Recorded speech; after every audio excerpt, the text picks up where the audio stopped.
Voilà, bonjour Paul. Bonjour, bonjour.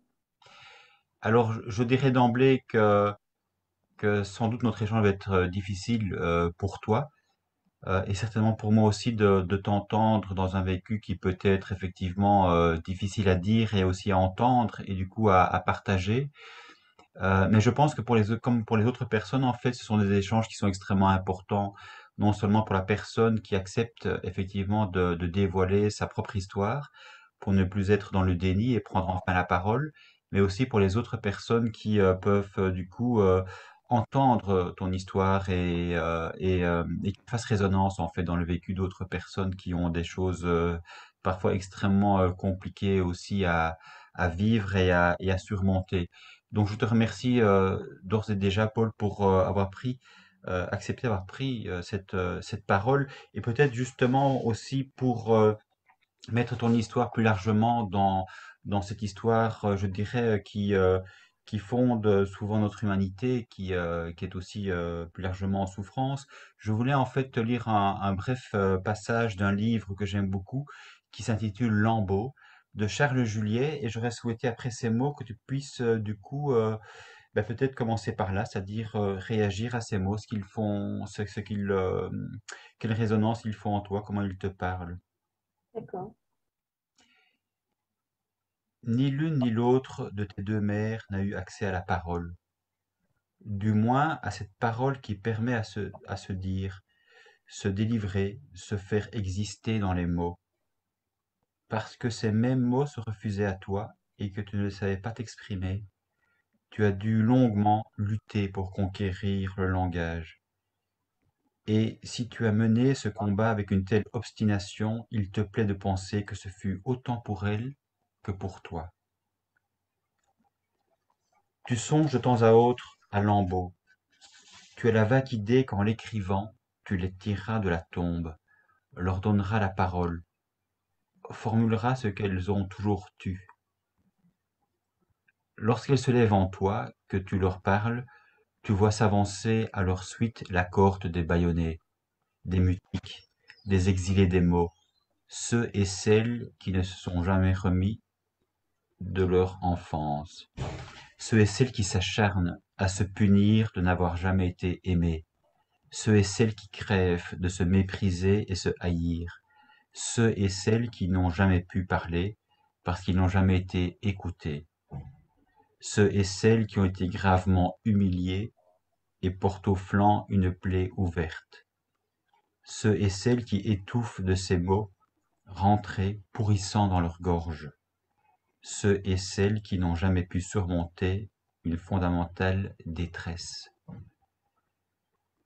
Voilà, ce sont des mots, je trouve, extrêmement puissants, extrêmement vrais, qui vont jusqu'à l'os. Et connaissant un peu déjà ton histoire, Paul, j'imagine que ces mots effectivement te rejoignent. Et peut-être peux-tu nous dire du coup en quoi ces mots te rejoignent d'emblée? Euh, c'est un texte très émouvant. Euh, je crois que justement le fait de ne pas avoir les mots pour le dire, c'est quelque chose de, de profondément euh, destructeur. Euh, euh, Moi, ça m'a coûté énormément d'années de pouvoir remettre des mots sur ce qui m'est arrivé. Et je me suis aperçue au fur et à mesure que je récupérais des mots pour dire ce qui m'était arrivé, mes bourreaux perdaient les mots et perdaient eux-mêmes les mots et devenaient donc de plus en plus violents. Hmm. Euh, Et je crois que effectivement, la quête des mots, c'est le plus fondamental, de pouvoir exprimer en mots ce qu'on pense, ce qu'on a vécu, ce qu'on a subi. Euh, Parce que dans ce cas-là, c'est vraiment subir. Hmm. Et c'est très important parce que moi, quand ça m'est arrivé, j'avais probablement moins de 4 ans. J'ai réussi à travers une photographie située à 4 ans et demi. Mais la photographie montre déjà un visage marqué. Donc, je suppose que ça a commencé avant. Mais comme ma famille m'a banni, je n'ai aucun moyen de savoir. C'est-à-dire que j'ai réussi avec beaucoup d'années de psychothérapie récupérer quelques souvenirs, Hmm. mais pas des sou mais c'est difficile à expliquer. Voilà. Euh, j'ai vécu un inceste de la part de mon grand-père euh, de, depuis mes 4 ans, sachant que peut-être ça a commencé avant, euh, jusqu'à sa mort, mes 7 ans. Hmm. Pendant 3 ans, j'ai été un jouet sexuel pour mon grand-père. Ma grand-mère a été une opératrice active, c'est-à-dire qu'elle n'était pas là pour me tenir, par exemple. Elle partait toute la journée pour me laisser en tête-à-tête avec mon grand-père. Et, euh, et mon grand-père, je sais lui raconter tout. Et elle me faisait, elle me disait des phrases terribles, des jugements, comme quoi j'étais sale, j'étais une petite perverse, etc. Et c'est ce qu'elle me disait. Bon. Et je me souviens en particulier d'une phrase qui résonne encore dans mes oreilles. Elle arrivait le soir et on l'attendait derrière la porte avec mon grand-père et elle nous disait, je sais ce que vous avez fait et le petit Jésus ne serait vraiment pas content. C'est ça. Et, euh, et ma mère faisait les voiturages. C'est-à-dire que mes grands-parents habitaient au Havre, mes parents habitaient à Versailles et elle faisait les voiturages pour m'emmener quand ils partaient en vacances avec mes autres frères et sœurs. Euh, les ponts, oui, les vacances, les jours fériés, les ponts, enfin bon, elle m'y emmenait. Et au début, je me souviens, et ça, j'ai réussi à m'en souvenir uniquement grâce à la psychothérapie. Hmm. J'ai réussi à récupérer les moments où je suppliais de ne pas y aller.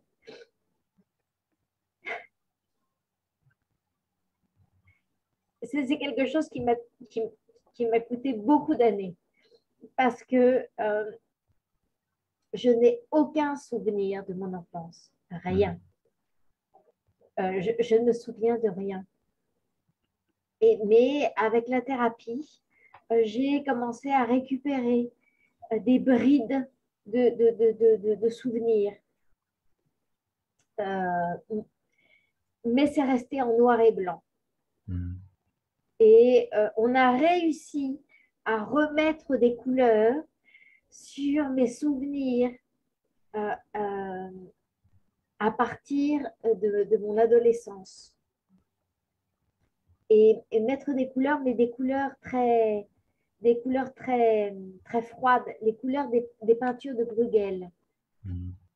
Pas des couleurs vives, des couleurs gaies, des couleurs froides, c'est jaune-vert. Euh, c'est vraiment la même ambiance que les peintures de Bruegel pendant l'hiver. Et bon, Très alors, froid. quoi? Très froid. Oui, voilà. Et, et donc, moi, je n'avais pas de mots. Je n'avais pas du tout de mots à l'époque. Et Et je me souviens simplement d'un moment où j'ai eu des mots. Et ça, je l'ai toujours eu, ce moment. C'est marrant, hein, parce que c'est le seul souvenir que j'ai. Je me souviens, euh, quand j'étais petite, c'était je sais pas, ça devait être dans mes premiers jours d'école. Euh, et je me revois avec mon petit ciré jaune euh, et, euh, et je regardais les autres enfants qui jouaient et je me disais, ils se rendent compte, je ne fais pas partie de ce monde. mm, Je ne serai jamais inclus dans leur mm, jeu. mm. Et je ne me souviens pas exactement les mots que j'ai dit, et je me souviens à m'être dit ça. C'est-à-dire que je ne me souviens pas des mots textuels, Bien je me sûr, souviens que je me suis dit ça. mais il y a un Et ressenti. oui, oui, voilà. Et, euh, et à partir de l'adolescence, euh, je me suis rendu compte que j'avais toujours senti, mais c'était des sensations, il n'y avait pas de mots. J'avais toujours senti ce qui m'était arrivé. Mais mais c'était seulement, je ne sais pas comment expliquer. C'était comme une sorte de nuage diffus. Mm. C'était comme une lame de fond Oui. qui Il y a- était là. tu veux dire qu'il y Mais avait un mal, tu veux dire qu'il y avait un mal-être profond et que du coup, en fait, tu vivais dans une confusion, d'où le choix de mon texte, effectivement, qui est lambeau, c'est-à-dire que tout est détruit, tout est parsemé en toi, et que tu dois effectivement recoller les morceaux oui, et retrouver les mots, justement, qui te permettraient de te réapproprier ta vie qui était complètement détruite par une histoire qui ne t'appartient pas, évidemment. oui, absolument, absolument. C'était comme une lame de fond. C'était des Mm. lambeaux. Il n'y avait pas de mots. C'était une sensation, une vague d'émotion, mais qui était présente derrière tout ce que je faisais. C'est-à-dire que je Ouais. ne pouvais pas prendre le sel sans avoir ça dans la tête, avoir cette lame de fond qui était là. Mm. Et à partir de l'adolescence, j'ai commencé à avoir des flashs, des images du sexe de mon grand-père et des images de pause sexuelle. Mm. Euh, mais c'est tout. Et, euh, et petit à petit, ces images étaient de plus en plus, comment dire, ça a été petit à petit. Euh, euh, voilà, ça a été petit à petit. Et Oui, parce que c'est très violent. Donc, c'est quand même, en même temps, ça, entre guillemets, ça objective une réalité diffuse.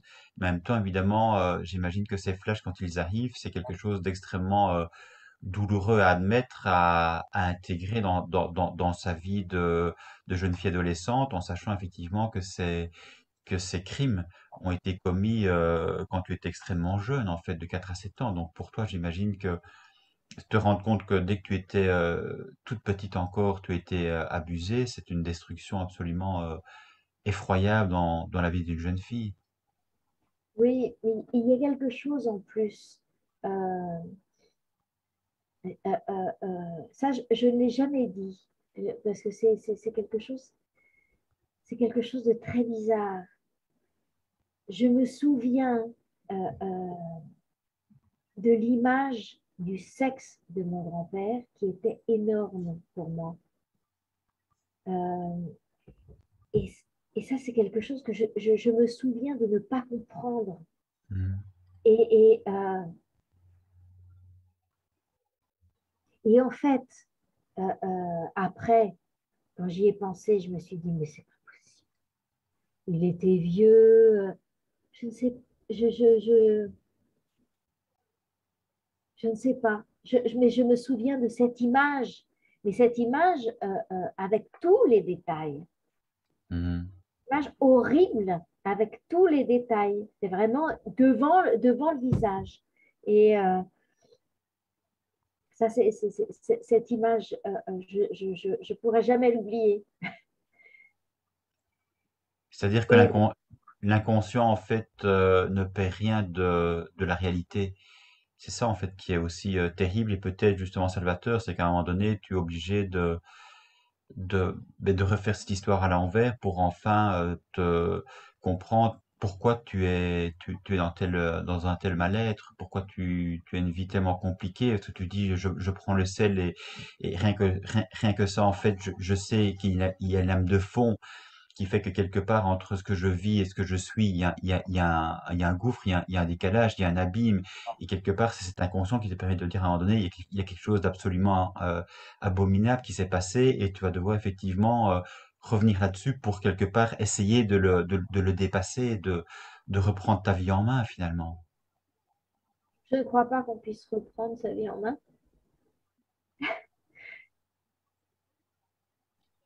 C'est une utopie.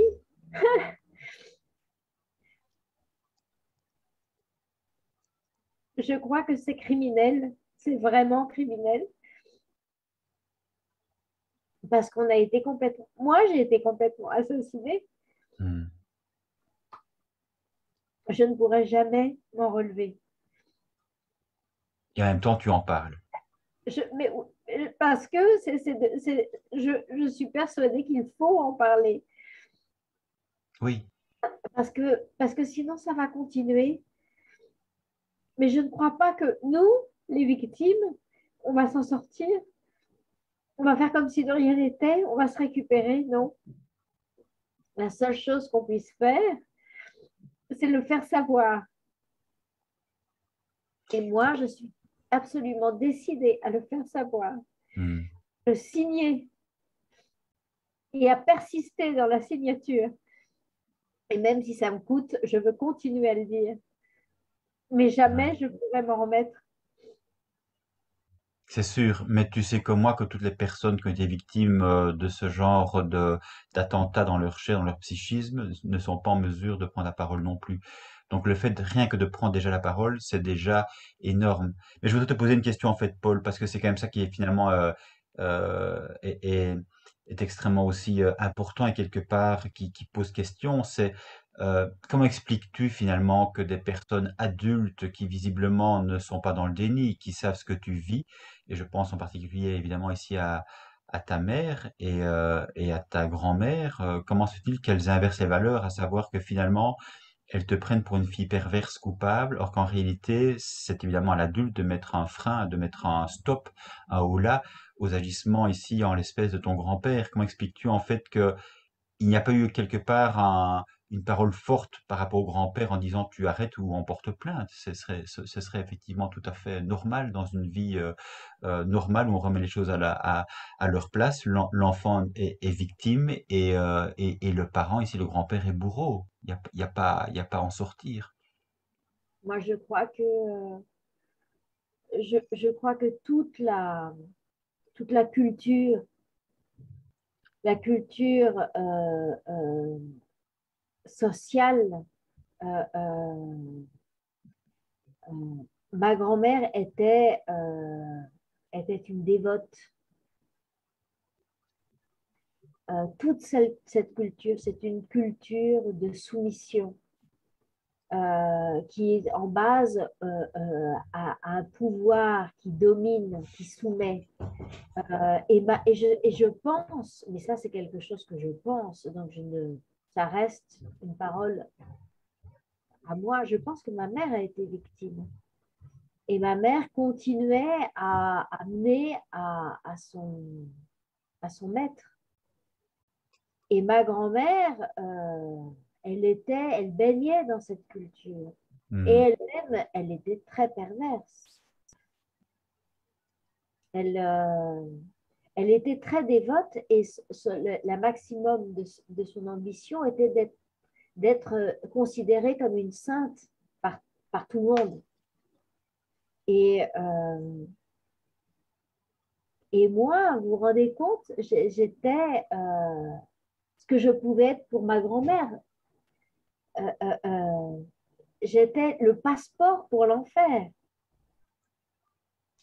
Et quand ma grand-mère, mon grand-père est mort, et c'est ce qui m'a délivrée.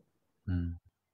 Et c'est incroyable parce que quand mon grand-père est mort, ma mère n'a plus jamais insisté pour m'emmener chez mes grands-parents, alors que ma grand-mère me réclamait.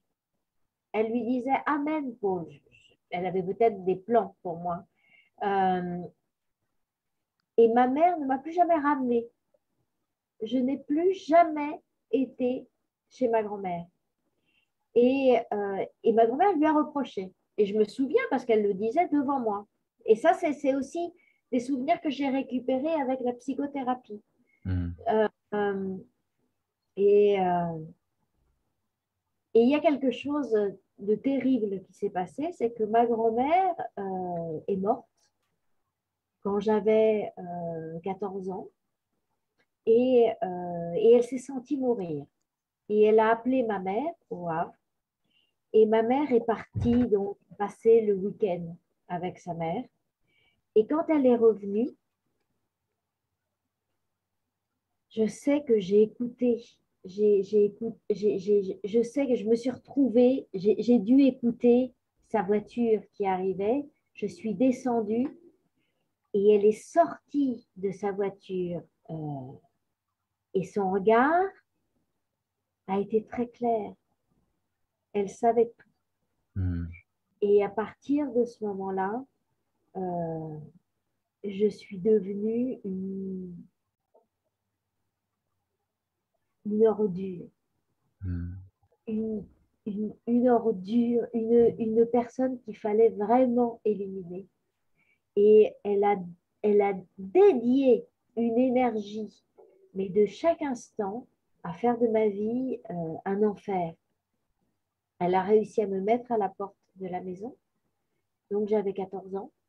Alors au début, comme je viens d'une famille intellectuelle avec un peu d'argent, ne pouvait pas me mettre comme ça à la porte à 14 ans.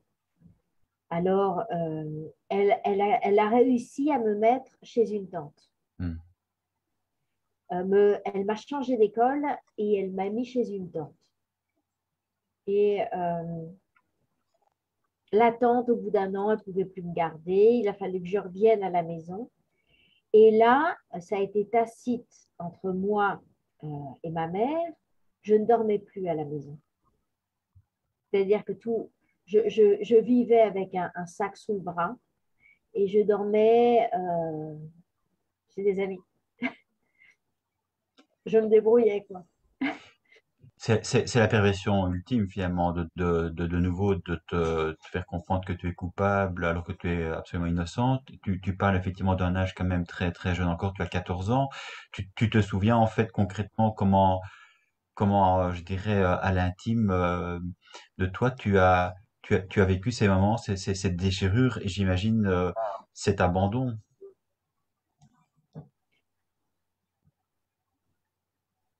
Ben, non, oui, c'était de l'abandon, mais c'était pire que de l'abandon, parce qu'en plus de ça, elle s'acharnait sur moi. Hmm. Si elle n'avait rien fait, ça aurait été mieux peut-être. Mais elle s'acharnait sur moi et au bout de... bon là, j'avais déjà 15 ans quand j'avais mon baluchon sous le bras et j'allais dormir chez mes amis à droite et à gauche, dans des garages, euh, euh, sur un matelas pour que les parents de mes amis ne se rendent pas compte. J'ai fait des fugues.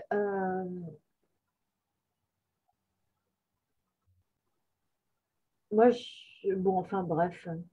Euh, Et ton on est papa en arrivé. fait, ton papa Paul, il a réagi comment par rapport à cette situation? Mon père ne voyait rien. Mon père était un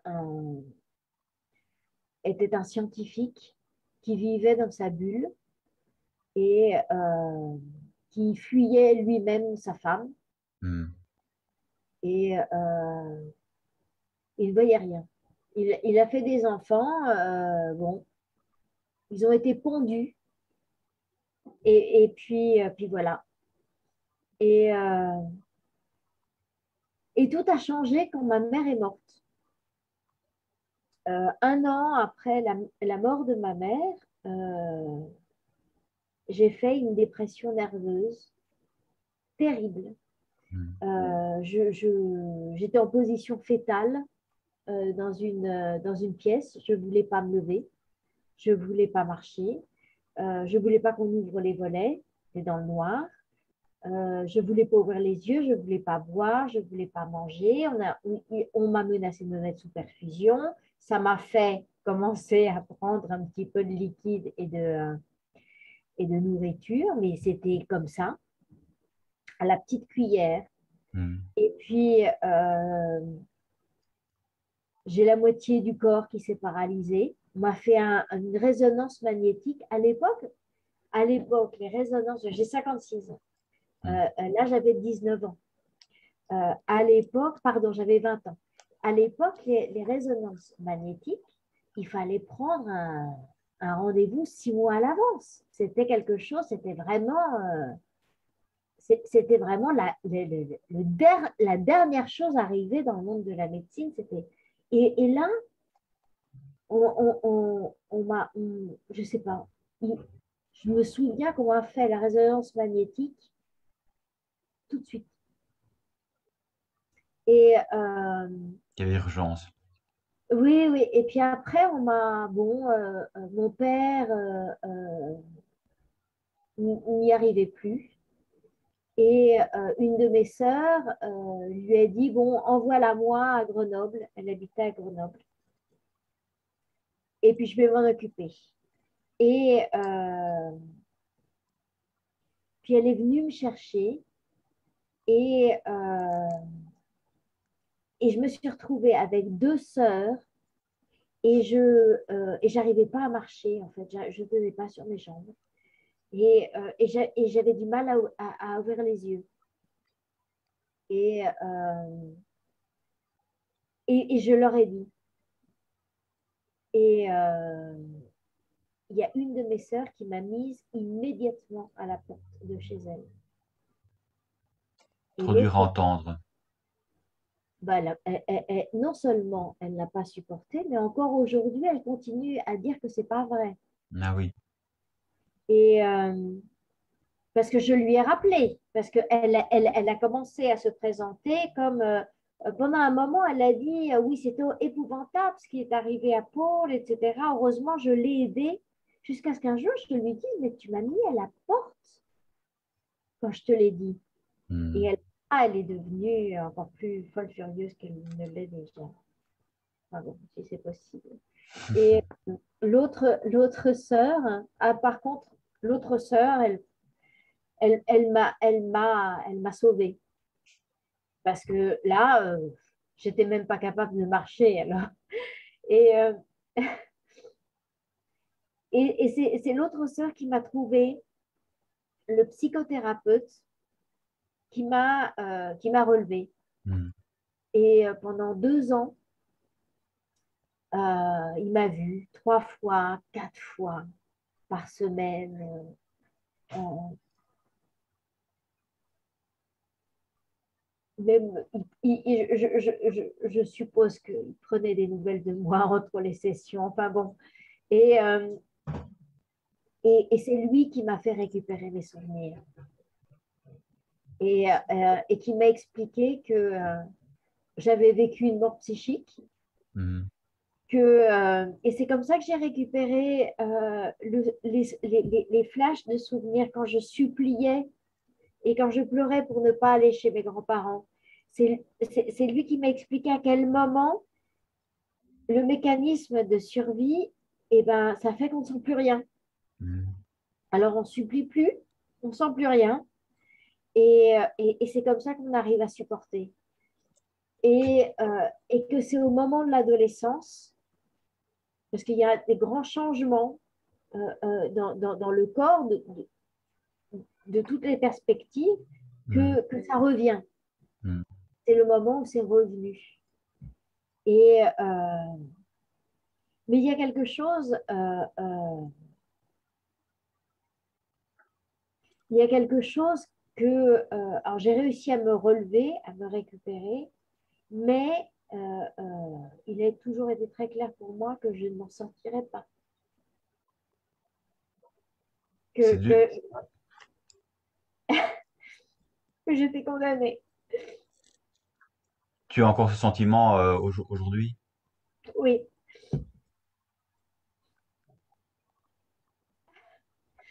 Et puis, je suis revenue à Paris et,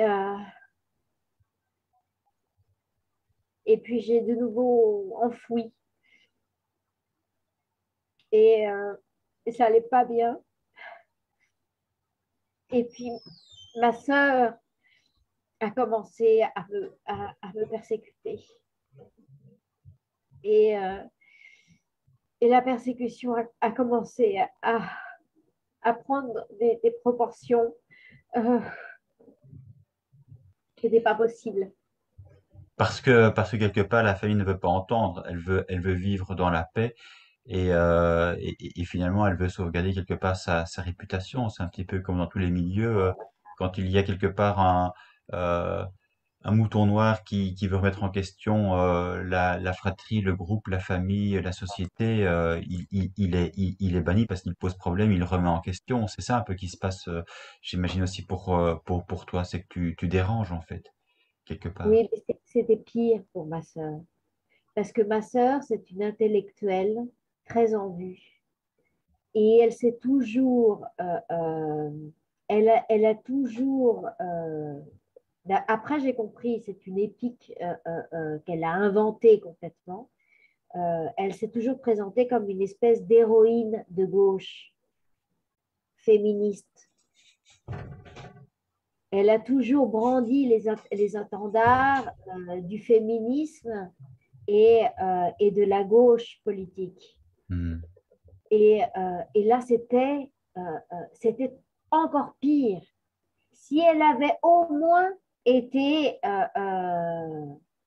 une victime du machisme, si elle avait au moins été à droite, mais non, à parler de la gauche, justement, de la socialisation, de, euh, euh, de la répartition, de l'écologie, parce qu'elle parlait de tout ça, du féminisme. Alors là, vous vous rendez compte de ce que je signifiais.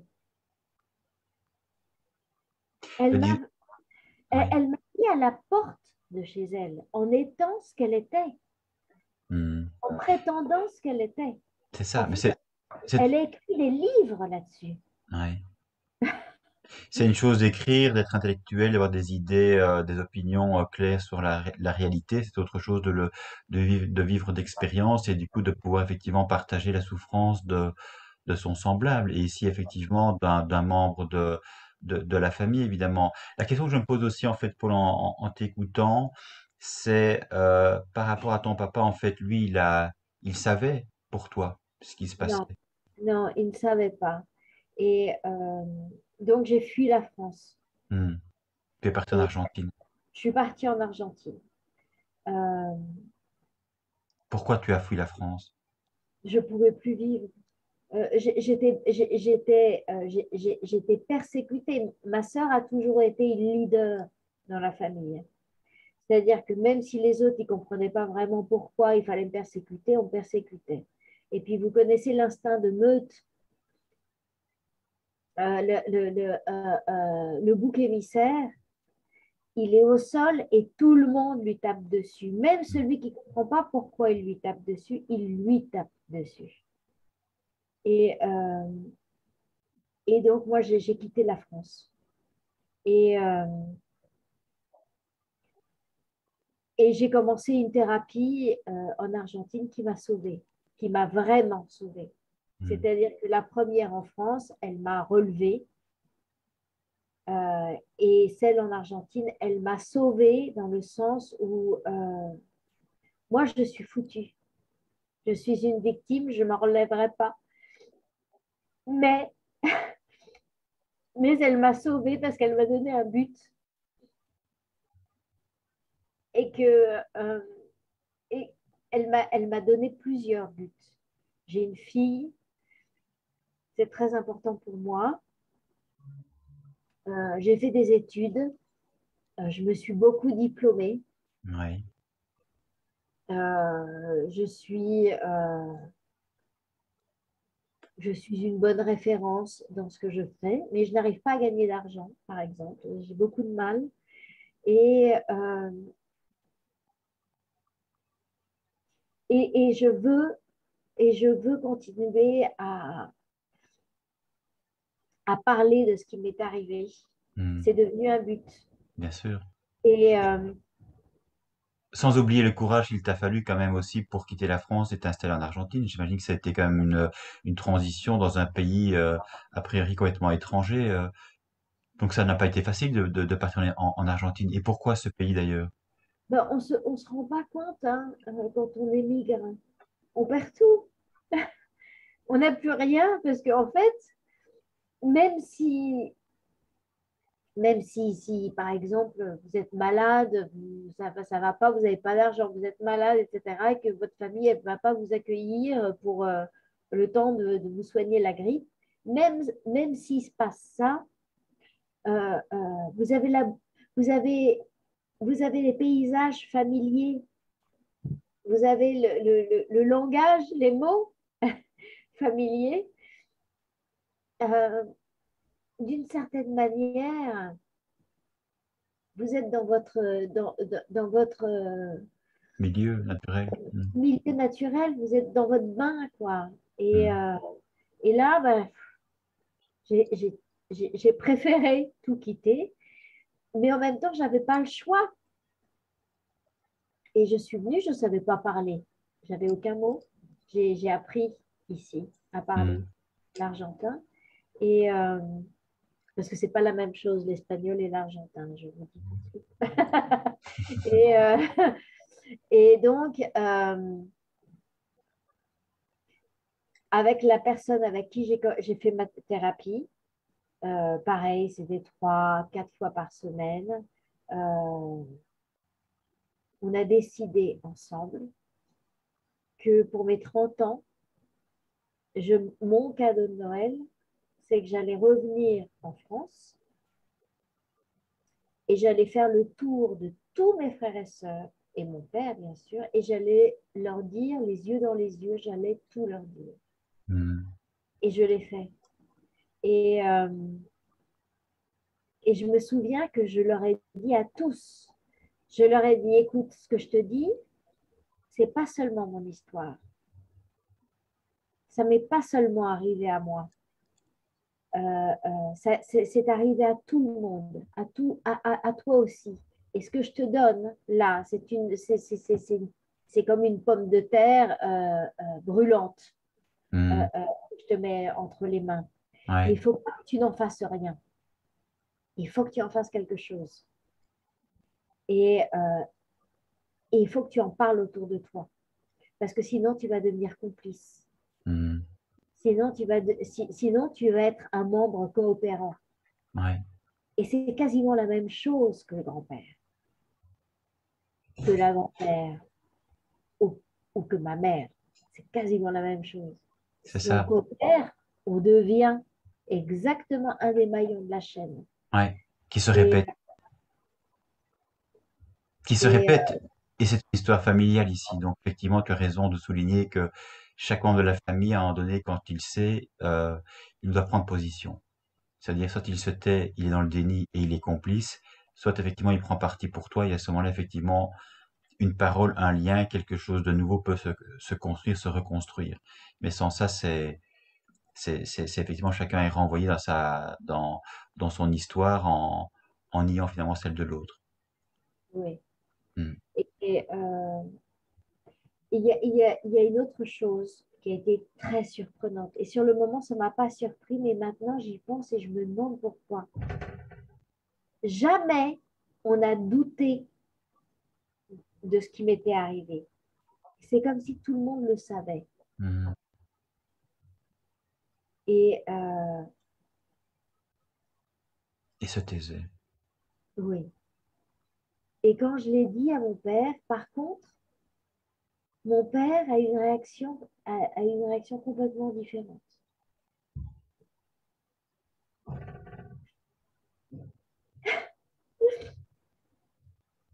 Il s'est effondré. Il m'a demandé pardon. Personne ne m'a demandé pardon, sauf lui. Alors je lui ai pardonné.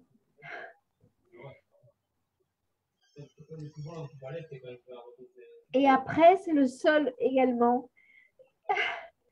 qui a fait quelque chose avec cette patate chaude. Parce qu'il l'a dit autour de lui. Mhm. Il a même téléphoné des fois à des gens qui étaient plus loin, avec des frères et sœurs, pour leur dire en pleurant. Et ça, mes frères et sœurs ne me l'ont jamais pardonné. J'ai une de mes sœurs qui me l'a dit textuellement. Elle m'a dit, la seule fois de ma vie où j'ai vu notre père pleurer, c'était à cause de toi. Et ça a fait la haine de tous, sauf d'un autre de mes frères qui est également victime, Mhm. mais qui n'est pas victime sexuelle. Il a été battu presque à mort pendant toute son enfance. C'est dans notre famille, c'était comme un café-concert. On était à table, on mangeait en regardant le grand frère taper presque à mort le petit frère.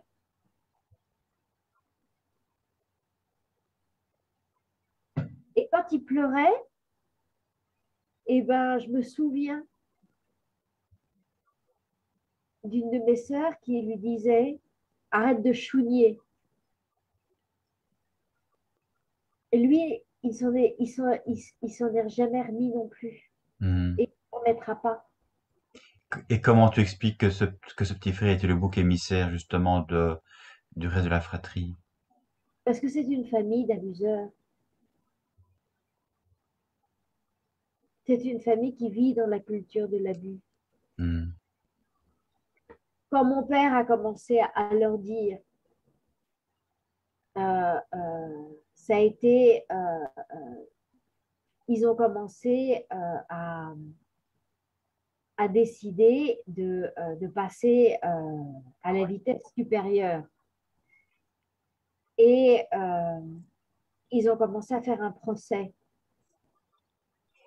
Ils ont réussi à mettre mon père sous tutelle. Puis ils ont réussi à expulser mon père de son appartement et à le mettre dans une maison de retraite à la force. Mon père est rentré dans une dépression. Il a passé les dernières années de sa vie en position végétale.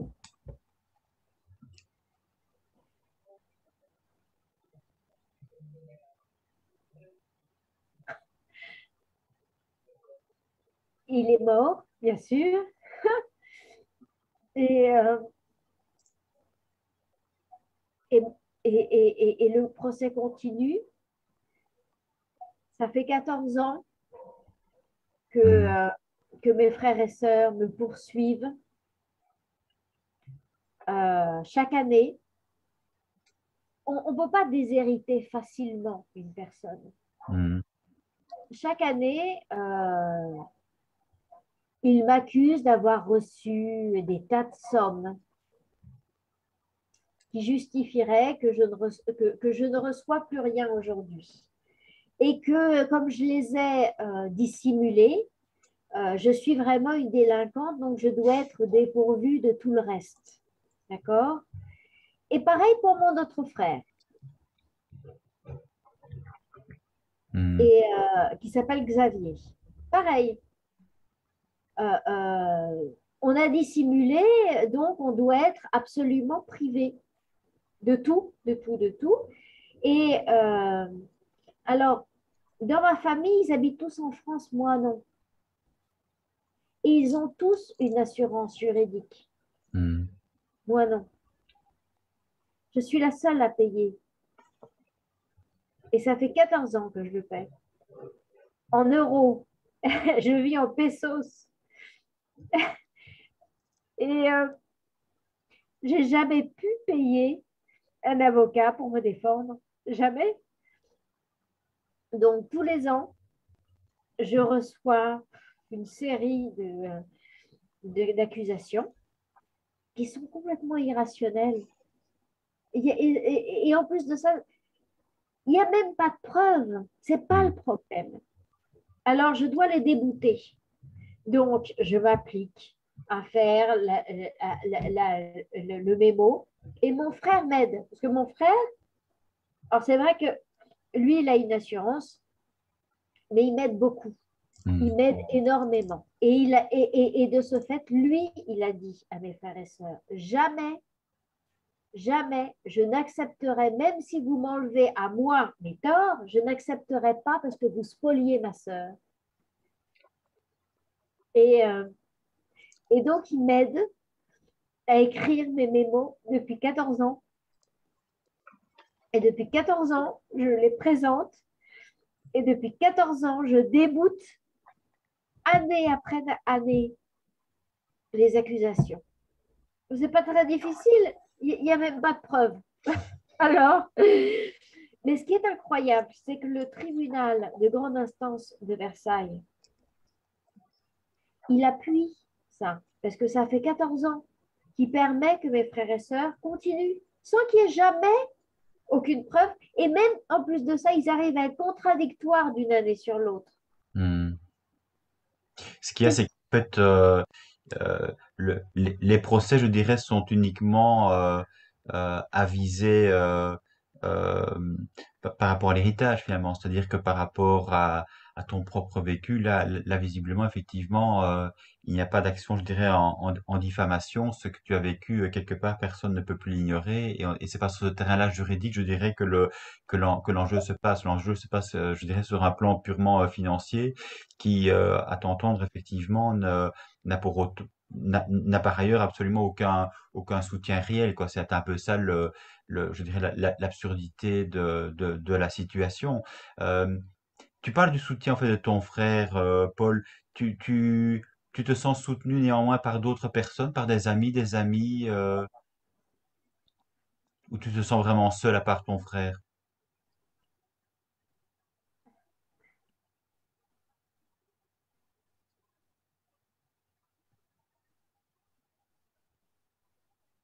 Non. Les, les seules fois de ma vie où j'ai parlé de ce que je vous dis, j'ai eu des retours de manivelle. Hmm, Moi, je vous ai dit hier, euh, je n'ai rien de mon enfant. J'ai pas de photo. Je n'ai rien. hmm, Rien. J'ai une fille, je ne peux même pas lui montrer une photo d'un paysage de mon enfance. hmm, Euh, je suis normande. Je suis née à Paris, mais je suis normande.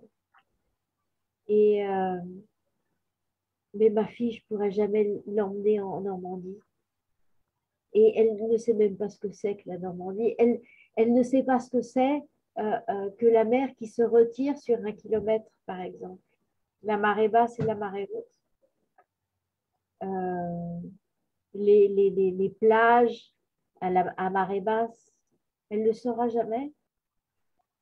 Euh, euh, euh, alors, on y a pensé avec mon frère. Euh,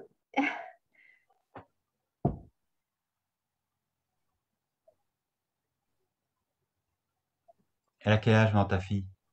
14 ans. Et pourquoi tu ne pourrais pas l'emmener en fait sur une plage, lui faire vivre des choses justement qui lui permettraient de goûter au simple plaisir de la vie, je dirais, et toi, du coup, de te retrouver dans un environnement, je dirais, plus serein dans la nature, à partager des souvenirs, des petits plaisirs. C'est-à-dire que euh, moi, j'ai été violée dans un appartement au Havre.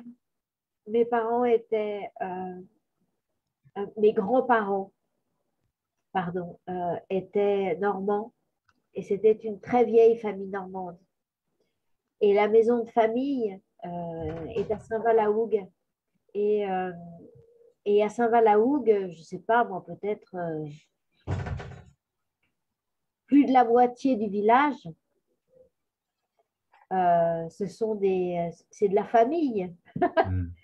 Et je ne pourrais jamais y retourner, Ah, d'accord. jamais. Et on y a pensé avec mon frère, parce que mon frère, il a pas. Alors voilà, lui, il a fait autre chose que moi. Lui, il n'a rien dénoncé, mais il n'arrive pas à s'en mettre. Bah oui, Et, j'imagine. mais par contre, il peut retourner, il peut retourner dans les réunions de famille. Et moi, non. Hmm. Et moi, je suis bannie. Oui, c'est ça. Ben, il n'a pas non plus exactement la même vie que toi, évidemment.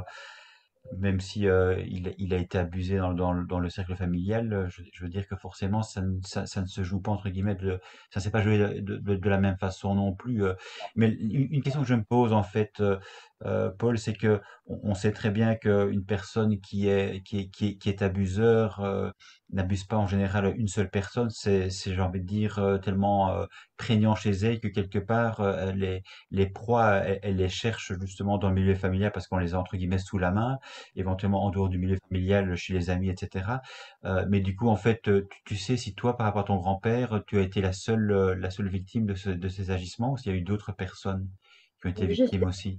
je suis sûre qu'il y a eu d'autres personnes. Il y a une autre personne dont je suis quasiment sûre, mais je ne veux pas dire le Hmm, nom parce que ce n'est pas ma responsabilité. n'est-ce pas? Et je crois, pareil, que ma mère a été victime. Et il y a des choses bizarres. La sœur de ma mère euh, est partie, a quitté la France aussi, à 18 ans, un jour. Mais il faut que vous compreniez que à l'époque où elle est partie, c'était en 1945. C'est-à-dire que partir en 1945, eh ben, il fallait vraiment que ça soit obligatoire de partir. Ouais, Euh, ouais. et Mais ça, tu as, et, une de ces- elle, pardon, parce que ça c'est important. vas-y. Je l'ai dit à je l'ai dit à d'autres personnes de la famille. Tout le monde m'a fermé la porte, sauf quelques-uns. Et j'ai une cousine que j'aime beaucoup, qui a beaucoup de mal avec cette histoire, beaucoup, beaucoup de mal, c'est Hmm, vrai, mais elle est très, très affectueuse avec moi. Elle est très proche et je l'aime beaucoup. Et elle a gardé contact avec les enfants de ma tante qui est partie de France, qui est partie aux États-Unis. Et et il y a une fille de ma tante à qui elle a été dire. Elle lui a dit, elle est bouddhiste, et elle lui a dit voilà ce qui s'est passé, et elle lui a tout raconté. Et cette femme qui est bouddhiste lui a dit mais qu'est-ce qu'on en a à foutre? Voilà. hmm. C'est incroyable, non? Ah, ça veut C'était dire qu'il y a beaucoup de personnes qui ne sont pas aptes, qui n'ont pas envie d'entendre, hein, parce que de nouveau, entendre, c'est prendre à bras le corps le problème aussi, et je pense que c'est tellement facile de faire semblant de ne pas avoir vu et de continuer son propre chemin. Je veux dire, c'est une réalité malheureusement que beaucoup d'êtres humains partagent, de ne pas être capable finalement d'entrer en empathie, parce que ça bouleverse la personne éventuellement, ça remet en question et et ça oblige à tendre une main qu'on n'a pas forcément envie de tendre parce qu'on sait que ça va susciter aussi beaucoup d'énergie en soi, beaucoup de remise en question et c'est pas, voilà, c'est pas simple, hein. C'est vraiment pas simple. Je pense que tout ce que l'on entend actuellement, avec notamment depuis le mouvement MeToo, en fait, toutes ces personnes, toutes ces femmes qui se mettent à parler de leur propre viol, leur propre inceste, les violences subies au travers de leur propre métier, leur propre vie de couple, c'est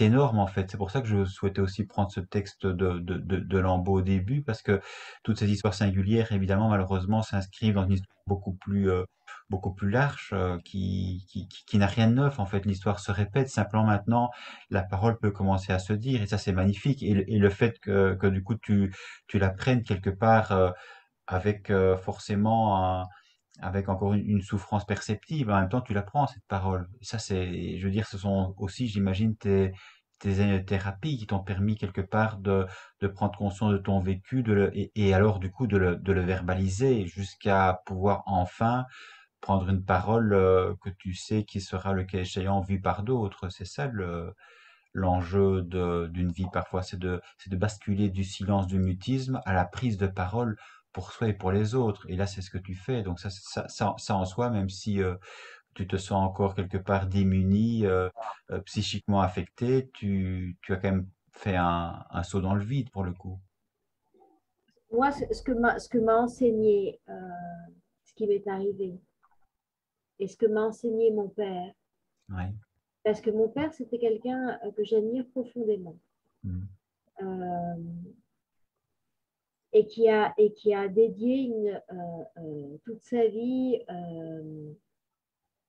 qui a vraiment dédié toute sa vie à, à des causes humanitaires très, très nobles. Et ce qu'il m'a enseigné, c'est que, et ce que mon grand-père m'a enseigné en faisant ce qu'il m'a fait, c'est qu'on ne peut jamais, jamais déposséder un être de ses droits. Mm. Jamais. Mm. Mon grand-père m'a dépossédé de mes droits. Ma famille aujourd'hui me dépossède de mes droits. J'ai envoyé des mails à tous mes cousins pour leur dire ce qui m'était arrivé. J'ai mis les grandes lignes, j'ai pas mis l'horreur complète de ce qui s'est passé. J'ai Mm. évité de leur parler de la grand-mère, parce que ça, c'est encore plus difficile à avaler. Et j'ai évité de leur parler des voiturages de ma mère. Mm. Et je ne leur ai pas raconté les images que j'ai, ni quoi que ce soit. Donc, c'est resté, c'est resté light. Ouais. Et, et je n'ai que deux cousins éloignés qui m'ont répondu. Et tous les autres, il y en a un, Jean-François, courroucé, alors que pareil, il fait partie des intellectuels, il a eu un journal, etc., etc. Il était courroucé contre moi. Ouais. Et en plus de ça, le plus incroyable, c'est que les personnes pensent que quand les victimes prennent le courage de leur dire, elles doivent être reconnaissantes, les victimes. Alors, on doit dire ce qui nous est arrivé. On doit se rappeler de ce qu'on a vécu. Et en plus de ça, on doit leur dire merci. Mm. Et à mon Mm. cousin, je lui ai dit que je ne voulais pas le revoir et que s'il voulait des détails, qu'il parle avec mon frère. Mon frère était d'accord pour lui parler. Mais moi, je ne voulais pas le revoir. C'est ça. Et que quand j'allais en France, je n'allais pas payer un billet d'avion pour moi et un billet d'avion pour ma fille pour aller parler de cette histoire. Mm. Je C'est- m'occupais de ma fille et je ouais. n'allais pas aller les voir. Il était courroucé. Ça veut dire qu'avec ton frère, en fait, Paul, tu conserves quand même des bonnes relations, il y a réellement un lien, une discussion qui peut se faire. Vous pouvez vraiment vous ouvrir l'un à l'autre de votre vécu, de vos souffrances, de votre enfance, de votre enfer. Oui, absolument, Mm. absolument. Je n'aurais pas tenu ce que j'ai tenu dans ce procès sans l'aide de mon frère. Je crois que je ne pourrais pas survivre si si le TGI finit par donner raison à mes bourreaux. Mm. Et je suis capable de perdre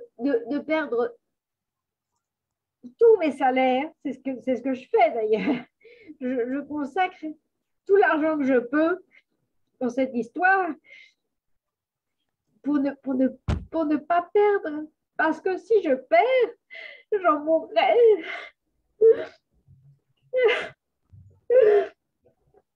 Ce qui me touche aussi beaucoup, Paul, dans ton histoire, et ça, je pense que pour une femme, c'est important, une jeune fille, c'est important, c'est que finalement, ton papa, il a reconnu effectivement les torts, je dirais, de la famille au sens large, parce qu'il y a eu effectivement des silences, même s'il n'y a pas eu de déni, il y a eu des silences de plomb qui ont effectivement, qui t'ont meurtri profondément. Et donc, je pense aussi que pour un papa, reconnaître effectivement la réalité, euh, c'est quelque part un beau cadeau aussi qu'il t'a fait, quoi. C'était, j'imagine, quelque chose d'extrêmement extrêmement fort et qui te porte aussi, indépendamment justement de la relation avec ton frère. J'imagine que la relation avec ton papa et ce qui s'est passé après, euh, après le déni, après le refus de voir, ça a été quand même quelque chose d'extrêmement important dans ton parcours entre guillemets, de résilience. Oui, oui, absolument, absolument. Et mon père, avec ce qu'il a fait, il donnait une grande partie, 70% de son salaire. Il avait un très gros salaire. Il donnait 70%, peut-être pas, 50% de son salaire euh, pour des causes. Une fois, par exemple, il a payé une caravane à à une personne qui n'avait plus rien, qui n'avait pas de maison, enfin, qui était personne du voyage. Hmm. Mes frères et sœurs ne lui ont jamais pardonné. Il a même, il était génial parce qu'il l'a payé une fois et l'autre a dépensé l'argent sans s'acheter la caravane. Il lui a repayé une deuxième caravane. Oui, Et alors ça, mes frères et sœurs, ils n'ont jamais supporté. il faut être très généreux. Oui. Et, et donc, il m'a appris des tas de choses géniales. Hmm. C'est génial, une personne pareille. Il y en a pas à tous les coins de rue. Hmm. J'ai eu la chance d'avoir un père pareil. Mais c'est ce que tu retiens évidemment dans ta vie, c'est forcément l'exemple que tu as vu sous les yeux et l'exemple évidemment est très parlant, est très porteur et est très vital, surtout quand c'est un exemple évidemment donné par son plus proche parent dans un contexte que tu nous as décrit comme étant extrêmement finalement mortifère. Donc qu'il y ait des personnes comme ça qui à un moment donné tendent une main et te font voir autre chose de la vie, finalement c'est ça, c'est voir que la vie peut avoir quand même des beaux côtés, que quelque part il peut aussi y avoir indépendamment des nuages, des tonnerres, il peut y avoir de temps en temps, heureusement, une éclaircie dans ta vie. Sinon, effectivement, c'est juste invivable, quoi. Oui. Et ce que mon père m'a appris aussi, c'est qu'on ne baisse pas les bras. Hmm. C'est ce que tu Et fais. c'est ce que je fais. Ouais.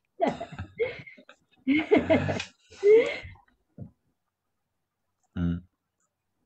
Pardon, ça c'est du maté, c'est ce qu'on prend en Argentine. Ah ben voilà. Non, mais c'est vrai il faut aussi se déshydrater, hein. Ouais. Bah Parce que oui, c'est, oui, mais oui, je oui, dois. mais oui, non, mais bon, je sais bien, je me doute bien, et franchement, honnêtement, ton témoignage me touche beaucoup et je pense qu'il touchera beaucoup d'autres personnes aussi. L'idée, c'est de te libérer. La parole, c'est aussi évidemment de libérer la parole d'autres personnes qui ont vécu des choses extrêmement douloureuses. Mais c'est vrai que c'est jamais évident d'aller évidemment jusqu'au plus profond. C'est-à-dire qu'il y a parfois des dizaines d'années qui ont été extrêmement compliquées, où la chape de plomb est extrêmement forte, et du coup, quand ça se fissure, forcément, ça sort par tous les pores, et c'est extrêmement douloureux, en même temps que c'est bien, bienfaiteur, mais c'est un très long parcours avant ben, de petit à petit quand même se rendre compte que la prise de parole, non seulement elle est douloureuse, mais qu'à un moment donné, elle devient apaisée aussi. Voilà, ça ne tombe pas du ciel, ça vient pas d'un jour à l'autre. Tu as exprimé ces longues thérapies que tu as eues aussi, et tu expliques encore qu'au jour d'aujourd'hui, c'est pas du tout évident, même si tu prends la parole. Donc, l'idée, c'est quand même, d'aller vers un mieux, quoi. C'est pas évident pour moi parce que je n'en parle pas. Hmm. Parce que parce que j'en parle par bride. Hmm. Et cette fois-ci, j'en ai pas parlé par bride. Hmm. Ce sont des choses, on est submergé par l'émotion parce qu'on n'en a pas parlé. Hmm. Et parce que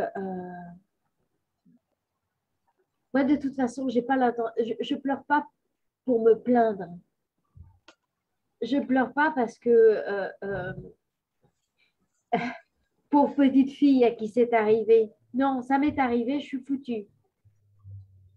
Mais ce que je veux pas, c'est que je veux pas être complice que ça continue. Je Hmm. veux pas que ça arrive à d'autres petites filles et petits garçons. Et c'est ça qui fait pleurer. Hmm. Parce que Ouais. en fait, moi, de toute façon, ça y est, hein. Mais, mais c'est ce que j'aimerais évidemment que tu finisses par percevoir, c'est-à-dire réellement évidemment un peu de lumière, un rayon de lumière, et le plaisir de temps en temps, pas tout le temps parce que je sais qu'il y a des résiliences et que c'est pas évident de surmonter cela, mais au moins de temps en temps qu'il y ait des moments où tu penses à autre chose, où tu te dis que la vie est quand même belle. Donc Bien sûr, bon, et puis, pas simplement que tu me dises la vie est foutue, mais que tu me dises à un moment donné, je vais continuer à me battre, de fait, pour ma fille d'abord peut-être, et puis effectivement parce que pour moi la vie, elle est quand même unique. On n'a qu'une vie, et que ça vaut peut-être la peine, encore à l'âge que tu as. Tu as 56 ou 57 ans, tu disais? 56. Bon, rajoute. 56. Voilà, j'en rajoute pas. Mais alors peut-être effectivement 57 ans, ça ira encore beaucoup mieux.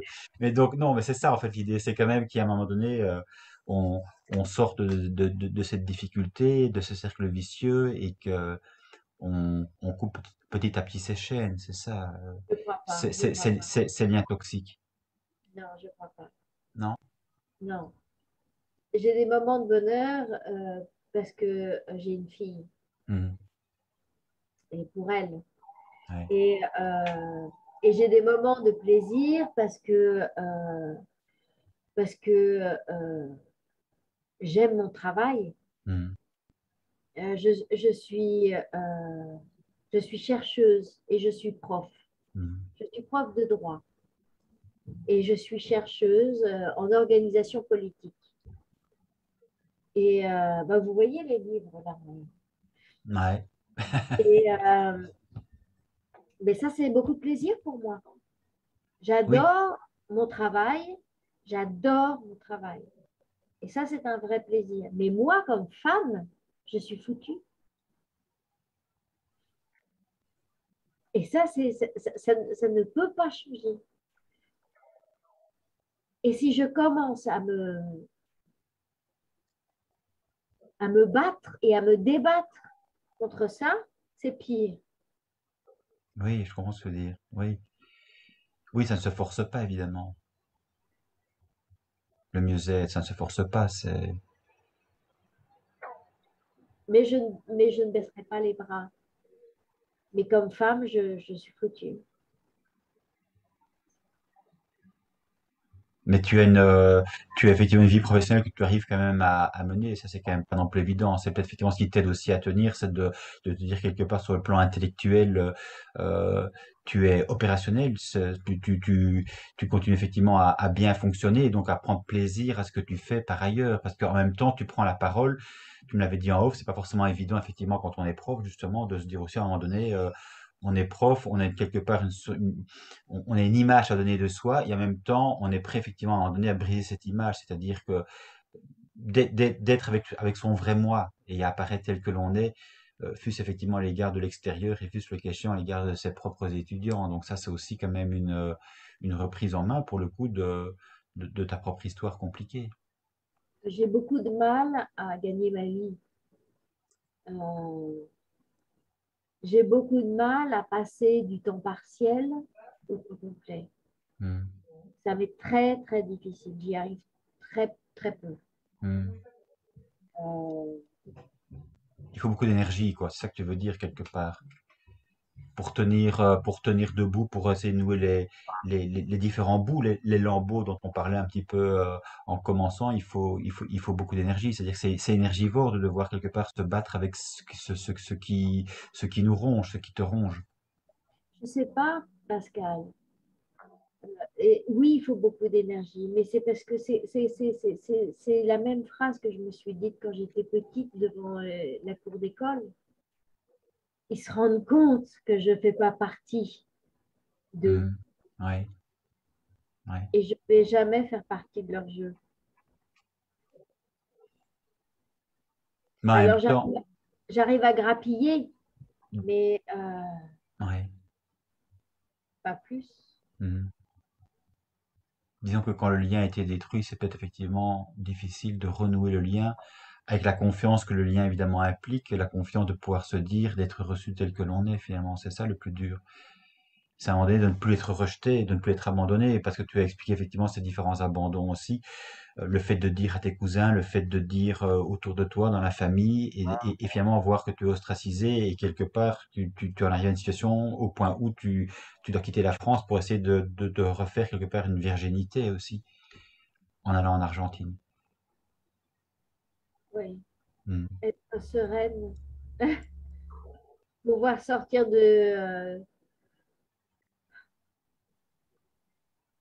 pouvoir avoir une fille. Vous savez, tu sais, mes autres frères et sœurs, ils ont même réussi à faire un procès à mon frère pour lui enlever la paternité de ses enfants. Ils auraient fait la même chose avec moi, mais Hmm. ils peuvent pas. Hmm. C'est pour ça que moi, ici, je peux respirer. Mon frère, il est pas loin, il est à portée de main. Hmm. Ah oui, d'où j'imagine l'idée pour toi effectivement d'aller très très loin pour justement ne plus être sous leurs mains. Oui, Hmm. et probablement c'est pour ça que moi je l'ai dit, parce que dans le procès que mes frères et sœurs me font, je l'ai dit en tout, noir sur blanc, j'ai dit pourquoi ils faisaient ça. Je ne Hmm. fais pas uniquement les mémoires, dès que je peux, je le mets. Ouais. Je dis, vous savez pourquoi chaque année je reçois ces accusations et je leur dis, je ne laisse jamais passer l'occasion de rappeler au Hmm. TG pourquoi mes frères et sœurs me font ça. Hmm. Le TGI fait comme si de rien n'était. Ça fait 14 ans.